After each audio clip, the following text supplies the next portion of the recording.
Eddie Haskell tasted copper after 3 bullets hit his chest. And while TV's perfect father was sleeping with a 19-year-old and destroying children between takes, America's most beloved dad was allegedly committing crimes so horrific they destroyed television history when the truth finally emerged. Little House on the Prairie, Michael Landon's controlling tyranny.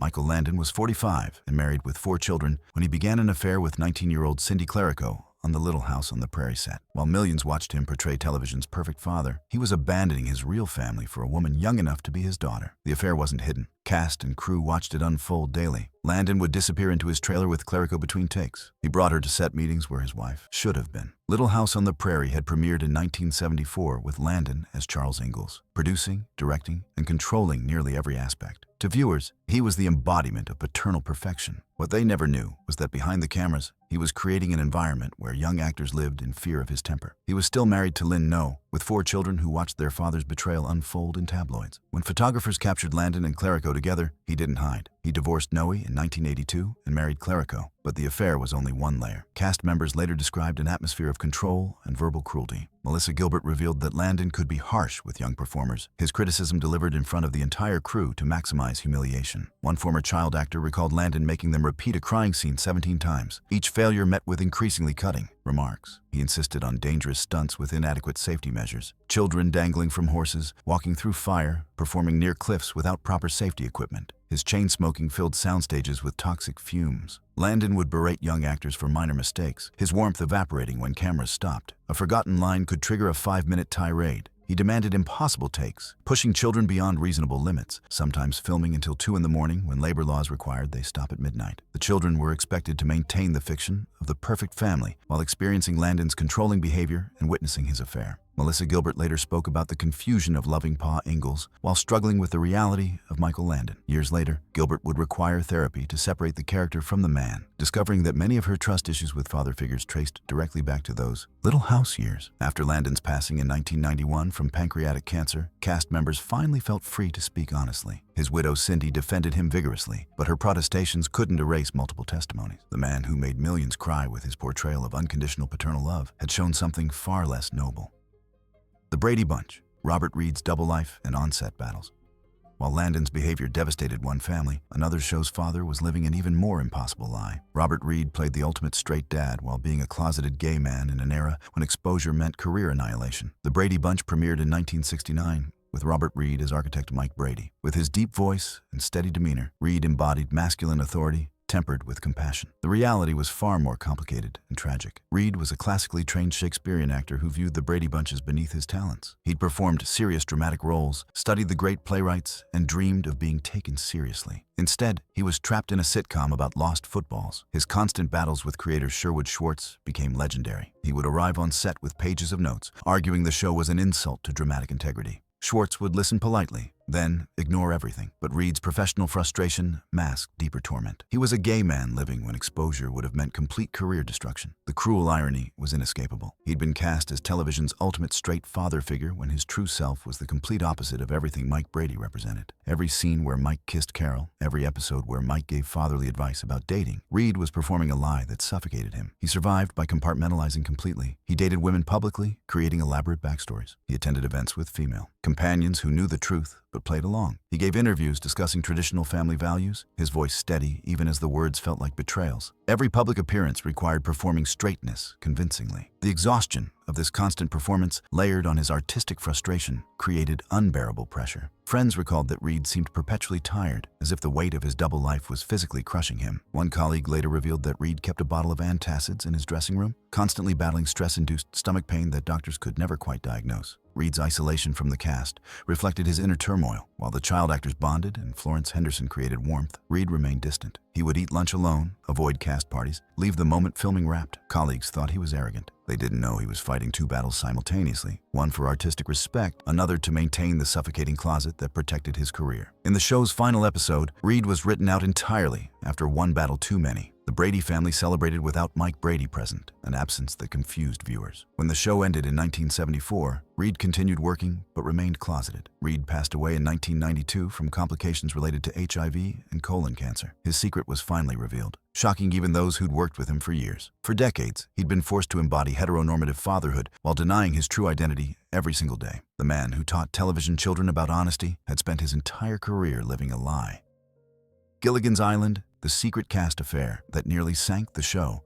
Reed's misery stemmed from living a lie, but on another island paradise, two cast members were hiding a romance that nearly destroyed both their careers. Gilligan's Island premiered in 1964 with the professor, played by Russell Johnson, and Mary Ann, portrayed by Dawn Wells, representing stability and decency. Behind the cameras, Johnson and Wells were engaged in a very different kind of island adventure. Both were married to others when production began. Johnson was married to Kay, Wells to talent agent Larry Rosen. The long hours on the isolated Hawaii filming location created opportunities for the affair away from prying eyes. Somewhere during the show's run from 1964 to 1967, they began an affair they kept carefully hidden. In 1960s, Hollywood adultery could destroy careers instantly. Discovery wouldn't just have ended their careers. Wells would have been labeled a homewrecker and blacklisted permanently. Johnson, as the older married man, would have been seen as predatory. The power imbalance made the affair even more dangerous for Wells. The closest call came during a publicity event in 1966, when a journalist noticed Wells and Johnson leaving a hotel together at 6 in the morning. They froze, realizing they'd been caught. The show's publicist immediately claimed they'd been rehearsing lines. The journalist seemed skeptical, but accepted the explanation. The incident terrified both actors, forcing them to realize how close they'd come to losing everything. Wells later admitted she couldn't sleep for weeks afterward, certain the story would break any day. The relationship eventually ended, though, when remains unclear. Both marriages collapsed in the years following. Wells divorced Rosen in 1967. Johnson's marriage also dissolved. Neither publicly acknowledged the affair for decades. Only in later years did hints emerge through carefully worded interviews. Wells wrote about the special bond she shared with Johnson. The irony wasn't lost on those who knew the truth. Gilligan's Island presented itself as the most innocent program, yet behind this facade, two married people were conducting an affair that could have destroyed them both.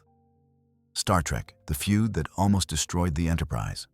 While Johnson and Wells hid their romance, another science fiction show couldn't conceal the war raging between its two stars, a feud so bitter that when one passed away, his legendary partner refused to attend the funeral. Star Trek premiered in 1966, with Captain Kirk and Mr. Spock creating one of television's most iconic partnerships. William Shatner and Leonard Nimoy's on-screen bond represented friendship and loyalty. Off-screen, their relationship deteriorated into one of Hollywood's most bitter feuds. The problems began immediately. When fan mail started arriving, NBC conducted counts. Spock was receiving twice as many letters as Kirk. When this information reached Shatner, his insecurity transformed into aggressive behavior designed to keep himself at the center of every scene. The cast and crew witnessed Shatner's tactics. With growing frustration, he would move into the camera frame during other actors' close-ups. During Nimoy's crucial emotional moments, Shatner would position himself just behind Nimoy's shoulder, drawing the eye away. He rewrote dialogue to give himself additional lines, sometimes during filming when it was too late to object. He turned two-line exchanges into Kirk monologues. During filming, he would claim the most advantageous lighting, forcing co-stars into shadows. Most egregiously, he manipulated scripts before filming began, lobbying writers to reduce other characters' significant moments while expanding Kirk's role. A script would arrive with Spock making a crucial scientific discovery. By filming day, Kirk would make the discovery, and Spock would merely confirm it. Nimoy found Shatner's behavior increasingly intolerable, but remained professional. But George Takei has spent decades publicly calling out Shatner's selfish behavior. James Doohan reportedly refused to attend events if Shatner would be present. Doohan's children later revealed their father had made them promise never to work with Shatner under any circumstances. The feud extended through the Star Trek movies. Contract negotiations became battles over whose name appeared first, whose dressing room was larger, whose face was more prominent on posters. For decades, they maintained a professional facade while their real relationship remained frozen. The saddest chapter came in 2015, when Leonard Nimoy passed away from chronic obstructive pulmonary disease. Shatner was noticeably absent from the funeral, claiming he had a prior commitment, a charity event in Florida that many noted he could have easily rescheduled. George Takei tweeted, "A true friend would have moved heaven and earth to be there." Nichelle Nichols publicly stated she was disappointed but not surprised. Nimoy's son Adam later said his father had made peace with Shatner's nature years ago. The entire Star Trek family gathered to honor Spock, except the one person who should have been there most. Kirk and Spock's friendship was genuine and moving, but Shatner and Nimoy's relationship had been destroyed by ego and decades of resentment.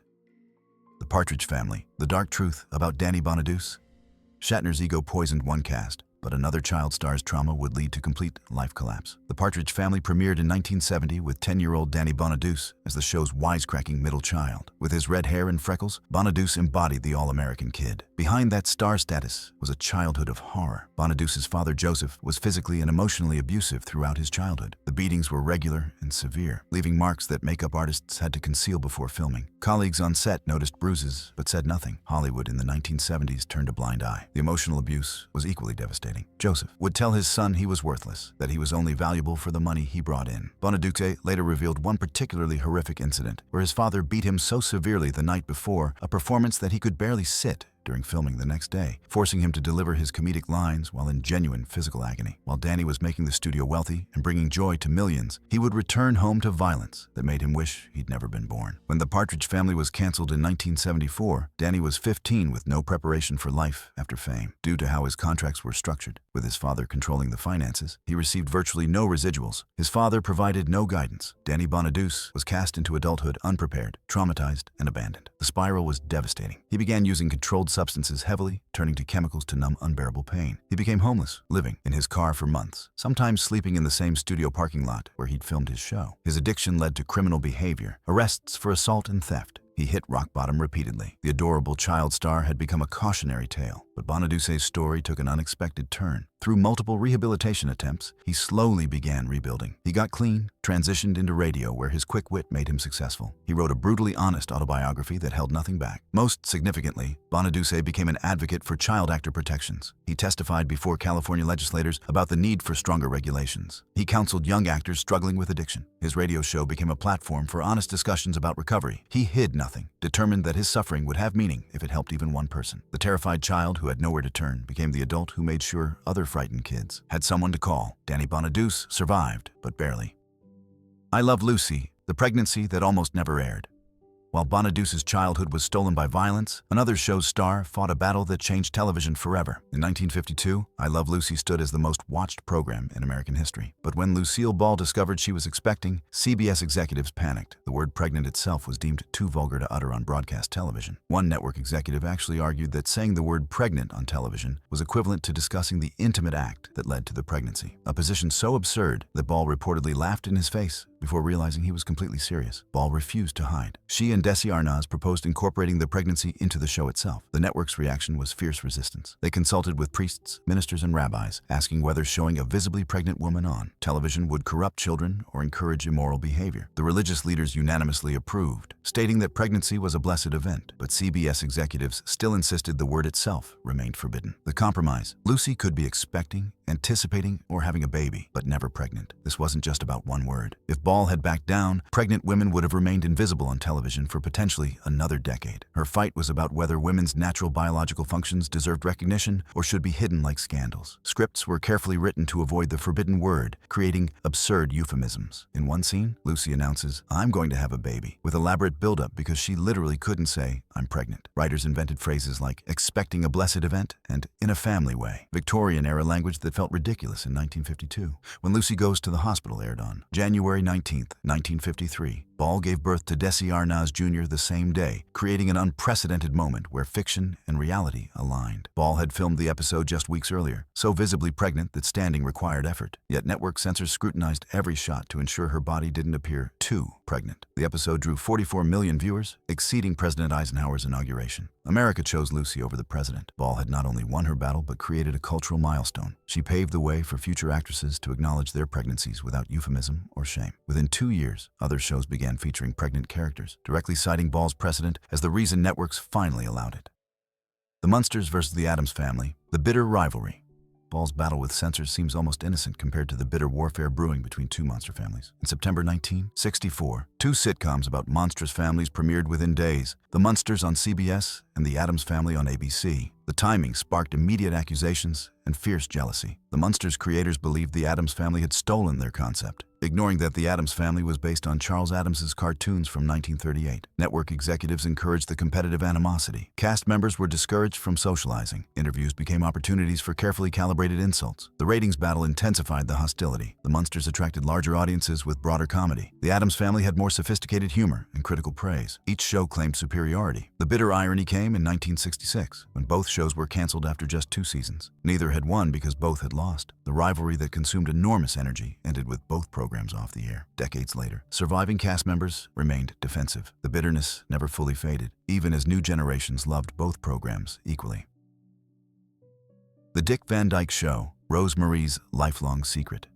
While rival shows battled publicly, another beloved actress was hiding a marriage that lasted half a century. The Dick Van Dyke Show gave television to Sally Rogers, the sharp-tongued, perpetually single television writer played by Rose Marie. Sally's running gag was her desperate search for romance. Rose Marie had been married since 1946 to Bobby Guy, a 55-year marriage, but for most of that time, virtually no one knew he existed. She believed that if audiences knew Sally Rogers was married, they wouldn't believe Sally's desperate search for romance. The deception required constant vigilance and took a devastating psychological toll. Rose Marie couldn't attend industry events with Guy without risking discovery. She gave interviews about her lonely life, each word a lie. Rose Marie would lie awake at Rose Marie night, terrified of a slip. She attended funerals alone. On their 25th wedding anniversary, there was no celebration, just another day of pretending the most important relationship didn't exist. She couldn't wear her wedding ring in public. She couldn't mention his name. For 50 years, the man she loved most had to be invisible. Friends who discovered the truth described Rose Marie as haunted by the deception, carrying guilt that she was ashamed of the man who had stood by her. Only in the 1990s did she finally acknowledge her marriage publicly. The relief she felt at living openly was palpable. She spoke with tears about no longer having to pretend Bobby didn't exist. Guy displayed remarkable patience, loving his wife enough to support her career even when it required his complete invisibility for half a century. If these revelations have shocked you, make sure you're subscribed because the secrets only get more unbelievable from here. Coming up, the shooting that nearly ended a beloved actor's life, the arrest that destroyed a children's icon overnight, and a cover-up so complete that fans never knew how close they came to losing Granny. Bewitched, the Darren dilemma, and Elizabeth Montgomery's hidden pain. Rose Marie's secret marriage lasted 50 years, but on another show, a different kind of relationship was destroying its star. Bewitched enchanted audiences, beginning in 1964, with Elizabeth Montgomery as Samantha Stevens. In season 6, viewers noticed something jarring. Samantha suddenly had a different husband, with Dick Sargent replacing Dick York. The official story centered on York's deteriorating health from a severe back injury. The chronic pain made work increasingly difficult. His use of pain medication had spiraled into dependency. What audiences never knew was that while York struggled, Montgomery was enduring her own nightmare. Her marriage to William Asher, who directed and produced Bewitched, had deteriorated into something far darker. According to those on set, Asher would criticize Montgomery's performances in front of the entire crew, his comments designed to undermine her confidence. "That take was terrible, Elizabeth. You're better than this. Do it again," said with a smile but dripping with contempt. He controlled her schedule, her friendships with cast members, her decisions about the show. The power imbalance was absolute since he was simultaneously her director, producer, and husband. Montgomery would arrive on set some mornings with forced smiles, while colleagues whispered about the strain visible in her eyes. She was trapped in a professional partnership with her abuser. The psychological manipulation was calculated. Asher used his position as director to maintain control, making Montgomery doubt her instincts about her own character. The woman who played a powerful witch was, in reality, powerless in her own marriage. Montgomery's professionalism never wavered. She arrived prepared and kept her anguish hidden. The contrast between Samantha's cheerful problem-solving and Montgomery's reality was stark. When she finally divorced Asher after Bewitched ended in 1972, she spoke carefully about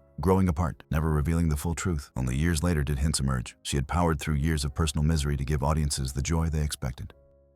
Leave It to Beaver, Ken Osmond's Hell. While Montgomery suffered in silence, another television icon's life was about to be destroyed by vicious lies. But the truth was far more honorable. Leave It to Beaver gave television to Eddie Haskell, played by Ken Osmond. When the show ended in 1963, Osmond should have had a bright future, but typecasting destroyed any chance. Then, urban legends spread. The most persistent claimed Osmond had become rock star Alice Cooper, an absurd lie since Cooper was a completely different person. Another rumor insisted he'd gone into adult film. The truth, he'd joined the Los Angeles Police Department, was far more respectable. Osmond's career as a police officer was successful, earning commendations for bravery, but it came with dangers Eddie Haskell had never faced. On a routine patrol in 1988, he responded to a call about suspicious activity. It seemed routine, just another call. Within minutes, the situation exploded. Weapon fire erupted. Osmond felt the first impact as a bullet slammed into his chest with devastating force, like being hit with a sledgehammer. The breath was driven from his lungs. Then another impact and another. 3 separate rounds striking his bulletproof vest in rapid succession. The impacts knocked him backward off his feet. He hit the ground hard. For terrifying seconds, lying on the pavement with his ears ringing and his chest screaming with pain, he didn't know if the vest had held or if he was bleeding out. His hands went to his chest, frantically, checking for blood. He could taste copper in his mouth. His vision tunneled. Other officers returned fire. But in those moments, the actor who had played a harmless troublemaker was genuinely uncertain whether he would survive the next 60 seconds. The vest had held. The bullets hadn't penetrated, but the blunt force trauma left him with cracked ribs and massive bruising that turned his entire torso purple and black. The shots could have ended his life if his attacker's aim had been slightly different. He was medically retired shortly after. He still carries the vest that saved his life. Yet even as he recovered, the false rumors continued. People who had never seen Leave It to Beaver believed they knew what happened to Eddie Haskell, spreading lies that were far more interesting than the truth of a typecasted actor who found honorable work and nearly paid for it with his life. Osmond eventually wrote his memoir, setting the record straight. His story became a testament to resilience and the reminder that the actor who played television's most memorable troublemaker ended up being far braver than the character who made him famous.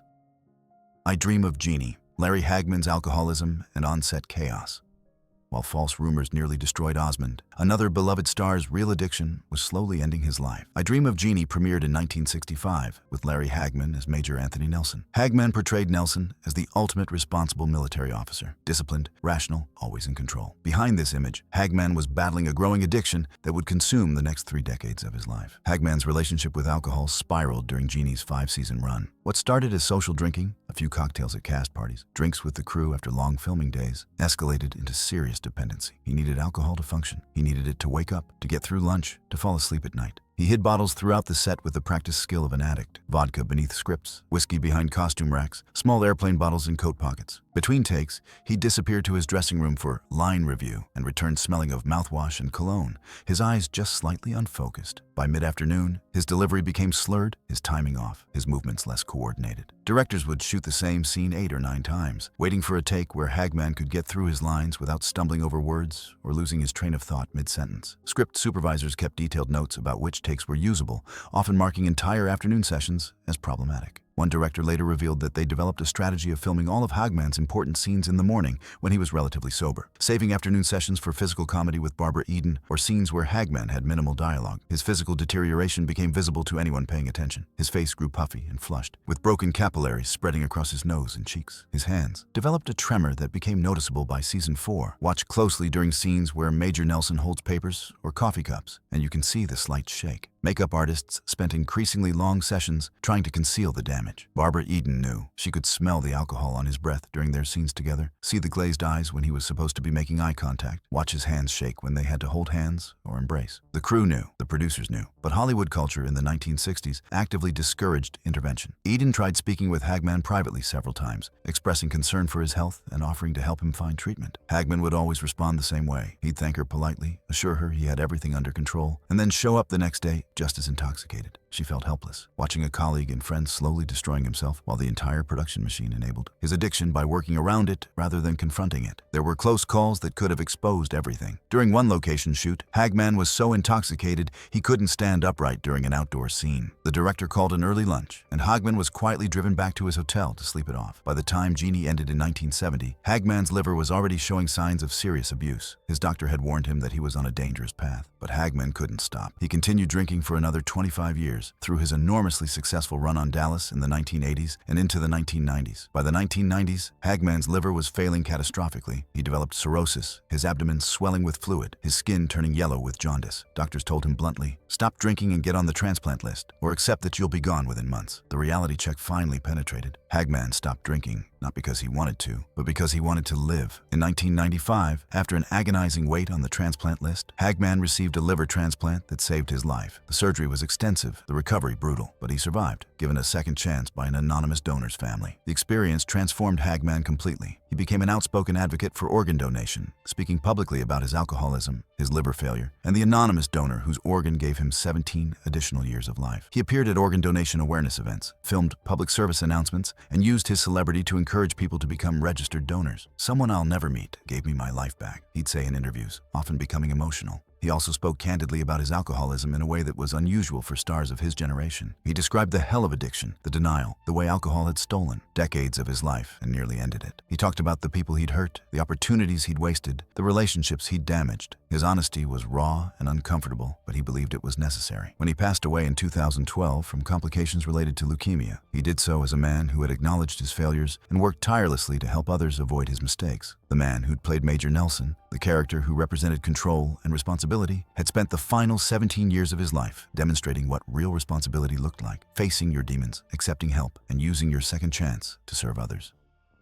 Pee-wee's Playhouse, the arrest that ended everything.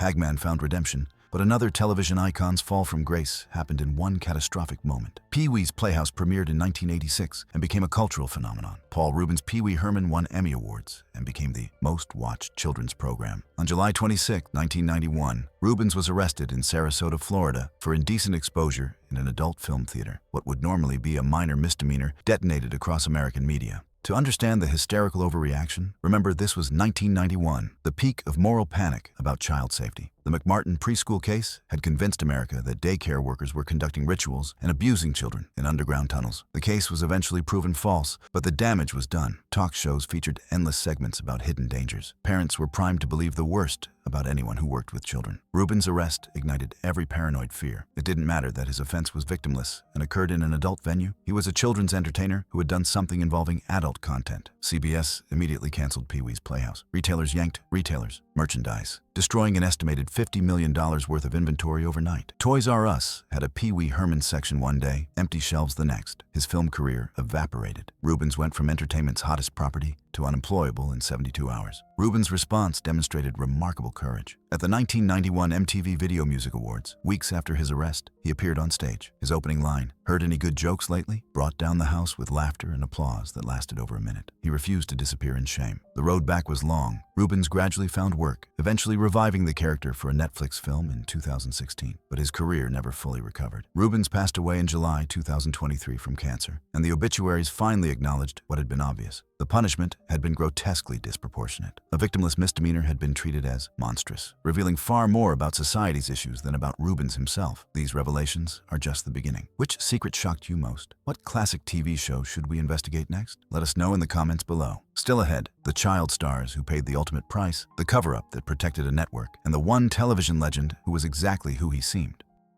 The Andy Griffith Show, Frances Bavier's tragic isolation.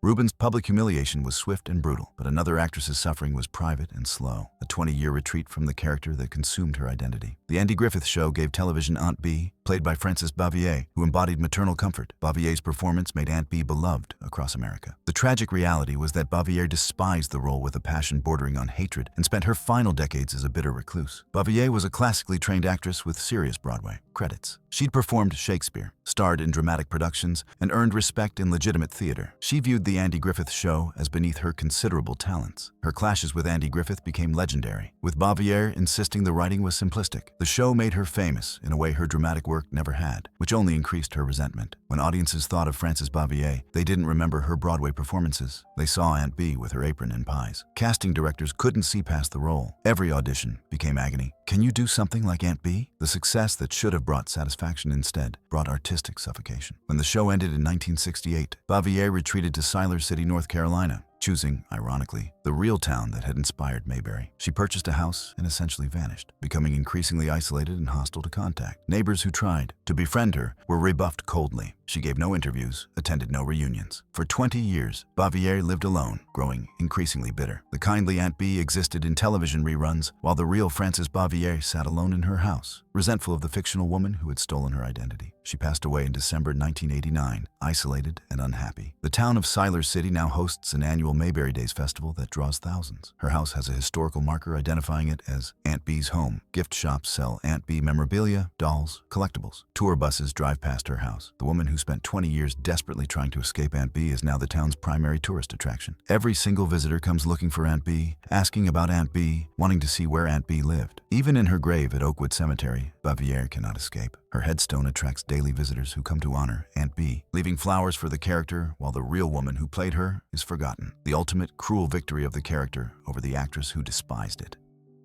The Beverly Hillbillies, the set accident, covered up.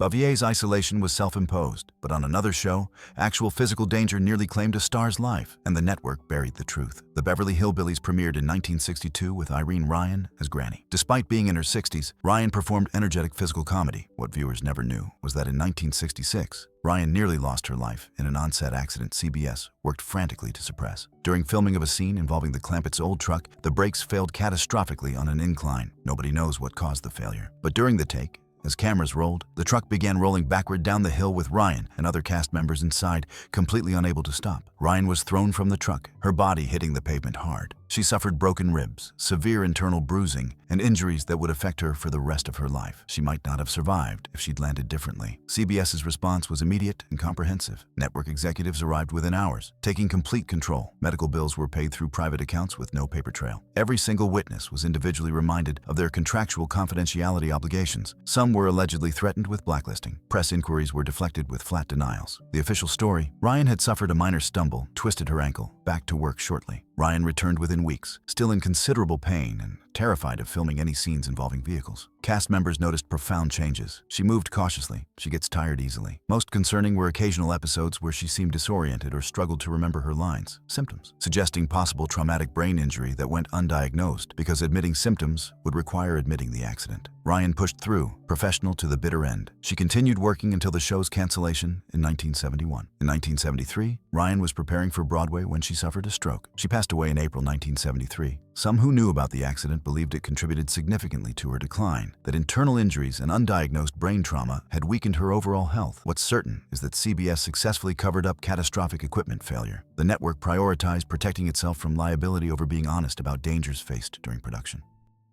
The Twilight Zone, the curse that affected cast members. The CBS covered up Ryan's accident, but another show seemed cursed by supernatural forces, or so people wanted to believe until the real culprit was revealed. The Twilight Zone premiered in 1959 and ran for 5 groundbreaking seasons. But as years passed, a disturbing pattern emerged. Actors who appeared in episodes about endings often met their own ends shortly afterward in ways that seemed to echo their episodes. Priscilla Pointer appeared in the After Hours and passed away at a relatively young age. Ed Wynn guest starred in One for the Angels as a character negotiating with the personification of ending itself. He passed away within 2 years. Multiple actors from episodes about tragic endings experienced similar fates within months. The coincidences accumulated. Some actors reportedly turned down Twilight Zone roles because they'd heard the rumors. Rod Serling himself was reportedly aware and deeply troubled. According to those close to him, Serling struggled with intense guilt, lying awake at night, wondering if his stories somehow attracted misfortune. The burden added to the enormous stress Serling carried throughout his career. The rational explanation is statistical probability and confirmation bias. The Twilight Zone employed hundreds of actors. With that many performers, some would naturally pass away young by chance. The human mind seeks patterns and coincidences, especially involving the mysterious or macabre. But if there was a real curse, the culprit wasn't supernatural. It was mundane and tragic. Serling himself provided the evidence. He was a chain smoker consuming 4 packs daily, over 80 cigarettes every single day. That habit ultimately ended his life through heart attack at age 50 in 1975. He passed away far too young, his brilliant mind silenced decades before its time. The curse wasn't mysterious forces. It was tobacco, stress, alcohol, and the health-destroying lifestyle Hollywood encouraged. Many actors who passed away after appearing were almost certainly smokers themselves, because smoking was nearly universal in 1950s and 60s Hollywood. Studios provided free cigarettes on set. The Twilight Zone's curse was real, but it was the mundane tragedy of preventable loss, of brilliant people destroyed by lifestyle choices. The curse was an illusion, but our final 2 stories reveal television's most profound truth and most disturbing lie. First, the children who paid the ultimate price. If you're finding these stories as fascinating as we are, please hit that like button and share this with fellow classic TV fans. The Brady Bunch, the child star's dark secrets. The Brady Bunch returns not for Robert Reed's anguish, but for what the 6 child actors endured. Maureen McCormick, who played Marcia Brady, seemed to embody teenage perfection. Behind this image, McCormick was falling apart. She developed a dependency on controlled substances that began during the show's run and intensified catastrophically after cancellation. Without the structure of daily work, without the identity that came from being Marcia Brady, she spiraled into substance use that would dominate and nearly destroy the next decades. McCormick's troubles extended beyond substance use. She began an intimate relationship with her on-screen brother, Barry Williams. Later, during her worst periods, she engaged in exchanging intimacy for controlled substances, a degradation she could never have imagined. Susan Olsen, who played Cindy Brady, later spoke carefully about inappropriate behavior by crew members on set. Her accounts suggested an environment where young performers were not adequately protected. The pressure on all 6 child actors was immense from every direction. They were expected to embody perfection while dealing with normal childhood challenges, plus abnormal stresses of fame. They had no privacy, no normalcy, no childhood that wasn't performed and judged. When the Brady Bunch ended abruptly in 1974, they were cast into adolescence with none of the necessary skills. McCormick's recovery required years of exhausting work. She entered rehabilitation multiple times, made progress, relapsed, tried again. Her 2008 memoir exposed everything with brutal honesty: the substance use, the inappropriate relationships, the exchanging of intimacy for controlled substances, the complete collapse of the perfect image. The book risked destroying what remained of her career, but McCormick had decided truth and helping others was more important. In one particularly powerful moment during her book tour, a young actress approached McCormick in tears, thanking her for making her feel less alone in her own struggles. The moment, McCormick later said, made all the pain of revealing her secrets worthwhile. Following the memoir's release, McCormick became a passionate advocate for child actor protections. She spoke to state legislators about stronger regulations, properly managed earnings, and mandatory psychological support. She wanted future child stars to have the protections she had lacked. The Brady Bunch remains beloved, and that's not wrong. The show brought genuine joy. But understanding what the children experienced adds necessary complexity. They paid an enormous price, and some are still paying it. The perfect family on screen was built on the suffering of real children. Happy Days, the accident that changed Erin Moran forever. After McCormick's struggles with substance dependency, another beloved sitcom child star faced a tragedy that would define the rest of her life, and the network's response revealed how disposable young actors truly were. Happy Days premiered in 1974, transforming Erin Moran into America's little sister as Joni Cunningham. With her bright smile and girl-next-door charm, Moran embodied teenage innocence for 8 seasons. What audiences never knew was that during season 5, in 1978, Moran was involved in a serious motorcycle accident during filming that left her with injuries far more severe than anyone publicly acknowledged. The scene required Moran to ride on the back of a motorcycle driven by a stunt coordinator. It was supposed to be simple, just drive down the street, nothing dangerous. But the coordinator misjudged a turn. The motorcycle went down hard, skidding across the pavement. Moran's leg was trapped beneath the bike, the exhaust pipe searing into her calf. She screamed as the hot metal burned through her jeans and into her skin. The pain was excruciating, a third-degree burn that would leave permanent scarring. The network's response was calculated damage control. Moran was rushed to a private medical facility, not a hospital where records would be public. She was treated, given pain medication, and told she'd need to return to work within days. The production schedule couldn't accommodate her injury. Costume designers were instructed to keep her legs covered for the remainder of the season. Writers adjusted scripts to minimize scenes requiring Moran to move quickly or show physical exertion, but the psychological impact ran deeper than the physical scar. Moran developed severe anxiety about performing stunts or physical comedy. Cast members noticed she'd become nervous and withdrawn, no longer the carefree teenager she'd been. She began struggling with her lines, her concentration fractured by constant worry about what else might go wrong. The network showed no sympathy. If she couldn't perform, they'd simply write her character out. Moran pushed through, driven by fear of being replaced and losing everything she'd worked for since childhood. She never complained publicly. She maintained her smile. She did exactly what the industry demanded. She suffered in silence. When Happy Days ended in 1984, Moran struggled to find consistent work. The typecasting was brutal, but worse was the lingering trauma from the accident that had never been properly addressed. She needed therapy but couldn't afford it after her earnings dried up. The puck scar on her leg became a constant reminder of how little her well-being had mattered compared to production schedules and profit margins. Moran's later years were marked by financial struggles and health problems. She worked various jobs trying to make ends meet, occasionally appearing at fan conventions where she'd sign autographs as Joni Cunningham, the character who had cost her so much. When she passed away in April 2017 from complications related to throat cancer, she was gone nearly broke, in a trailer park, estranged from some family members. The obituaries focused on Happy Days nostalgia. Few mentioned that the industry had taken a talented child performer, injured her, ignored her suffering, exploited her through adolescence, then discarded her the moment she was no longer profitable. Erin Moran deserved better. From the network that injured her, from an industry that used her, and from a culture that consumed her youth, then forgot she was a real person who needed support. The Cosby Show, the truth hidden in plain sight.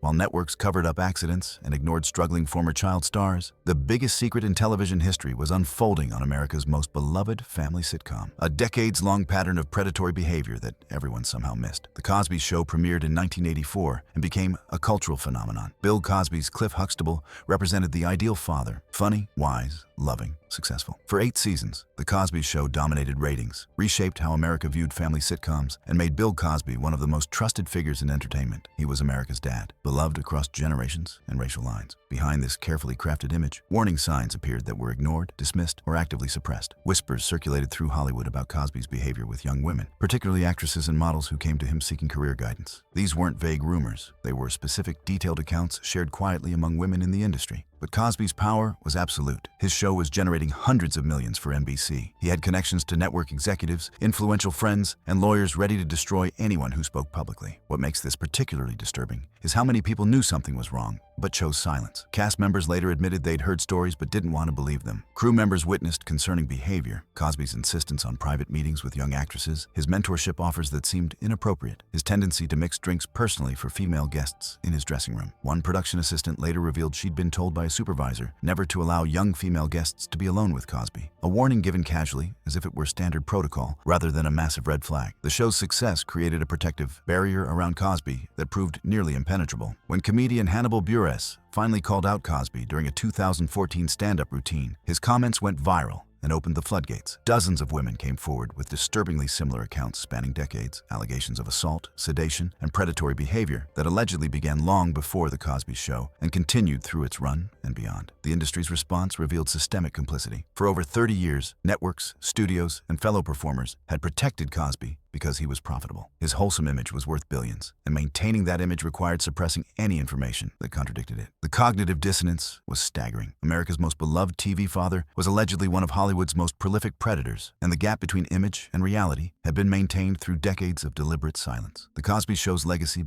was impossibly complicated. The program itself was groundbreaking, providing representation that television desperately needed. The cast and crew included hundreds of talented people whose careers were launched or sustained by the show. But watching episodes became unbearable for many once the truth emerged. Every scene of Cliff Huxtable offering fatherly wisdom now carried sinister undertones. Every moment of his character's kindness felt like mockery. Cosby's conviction in 2018 for aggravated indecent assault, later overturned on a technicality in 2021, didn't provide closure so much as confirmation. The allegations weren't a conspiracy or misunderstanding. The warnings had been real. The whispers had been true. And for decades, an entire industry had chosen protecting a valuable asset over protecting vulnerable women. The Cosby Show revelation represents television's darkest secret, not just what one man allegedly did, but how many people enabled it through active participation or passive silence. It demonstrates that sometimes the most wholesome image conceals the most disturbing reality, and that an industry's moral failures can be systemic rather than individual. The man who played the perfect father had allegedly weaponized that trust in the most horrific ways imaginable, and entertainment's power structures had made it possible. Mr. Rogers' Neighborhood, the man who was exactly who he seemed. After 18 of secrets, scandals, and exploitation, we close with television's most shocking revelation, one that restores faith when cynicism seems justified. Mr. Rogers' Neighborhood premiered in 1968 and ran for more than 30 years. Fred Rogers became synonymous with kindness, patience, and genuine care for children. After 18 stories revealing Hollywood's darkness, affairs with teenagers, hidden orientations destroying performers, child abuse, addiction, cover-ups, exploitation, you're expecting the revelation about Fred Rogers. You're waiting for the scandal, the affair, the hidden addiction, the secret cruelty. You've learned that television's wholesomeness was usually a mask hiding something terrible. So Mr. Rogers must have been hiding something too. The man was too good, too genuine, too consistently kind over 30 years. Nobody is really like that. So what was Fred Rogers' secret? Here's the shocking truth. There wasn't any. Fred Rogers was exactly who he appeared to be, every single day, for his entire life. Every attempt to find scandal has failed completely because there was no scandal to find. Crew members who worked with him for decades confirmed he was exactly the same person off camera. Patient, kind, genuinely interested in every single person, regardless of their position. Neighbors told consistent stories of his daily routines. Swimming at the local pool every morning, stopping to talk with people he passed, never rushing past anyone, remembering names and details from previous conversations. He actually read and personally responded to thousands upon thousands of letters children sent him, viewing it as a sacred responsibility. Rogers' faith was genuine rather than performative. An ordained Presbyterian minister, he viewed his work in children's television as his ministry. But unlike so many religious figures who used faith as a weapon to judge or a shield to hide hypocrisy, Rogers' faith made him gentler, more accepting, more focused on serving others. His personal habits reflected his values. He maintained his weight at exactly 143 pounds for decades because the digits corresponded to the letters in I love you. 1 for I, 4 for love, 3 for you. This wasn't a publicity stunt. He did it because the symbolism mattered personally. When skeptics tried desperately to find darkness, and many tried, convinced his goodness must be an act, they found absolutely nothing. No affairs, no addictions, no secret cruelty, no exploitation. Fred Rogers dedicated his entire adult life to helping children feel valued and loved, and he never wavered for even a single day. In an industry filled with frauds and hypocrites, one man was authentic from beginning to end. The secret of Fred Rogers is that there was no secret. In an industry of liars and abusers, he was genuine. In an industry that destroyed people, he healed them. And perhaps that's the most extraordinary revelation. Not everyone is hiding darkness. Some people are exactly who they seem, and goodness can be authentic. That possibility offers hope that the industry's worst failures aren't its only legacy. Remember Michael Landon's affair with a teenager? Robert Reed's impossible lie? Ken Osmond nearly bleeding out on a Los Angeles street? From censored pregnancies to covered-up affairs, from hidden orientations to life-threatening physical danger, from systematic child exploitation to addiction and abuse, the small screen concealed at least as much as it revealed. Yet the most important lesson comes from Fred Rogers. His existence proves the darkness wasn't inevitable, that goodness can be authentic and kindness genuine. Not every beloved figure hides a terrible secret. Some people are who they seem. That possibility offers hope that the industry's worst failures aren't its unchangeable destiny. These programs defined an era and shaped how generations understood family, friendship, and community. Understanding the complex, flawed, sometimes heroic, and sometimes tragic human beings who created them doesn't diminish the show's value. It deepens our appreciation for the art these troubled people created and the comfort they provided to millions. If you've enjoyed this journey through television's hidden history, subscribe to Golden Age Files for more untold stories from Hollywood's most glamorous era. Which revelation surprised you most? What classic television show should we investigate next? Let us know in the comments. Your memories and suggestions keep these stories alive. Thank you for watching Golden Age Files. And remember, even in Hollywood's darkest corners, genuine goodness sometimes survives.